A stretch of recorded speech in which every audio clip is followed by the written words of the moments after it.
আসসালামু আলাইকুম ভিউয়ার্স, এই যে পেয়ারা,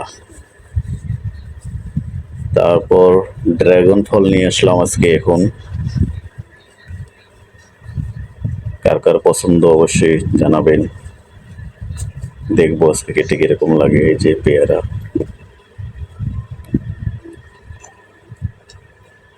অনেক পছন্দের ফল এগুলা, সবাই ফল খাবেন। ড্রাগন ফল এটা যদি কাটার পর অনেক লাল ভিতরে, অনেক সুস্বাদু,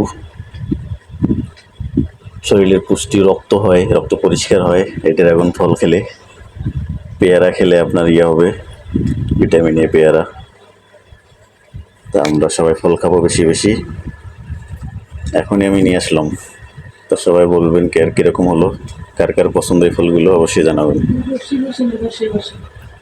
তো সবাই ভালো থাকবেন, সুস্থ থাকবেন, আল্লাহ হাফেজ।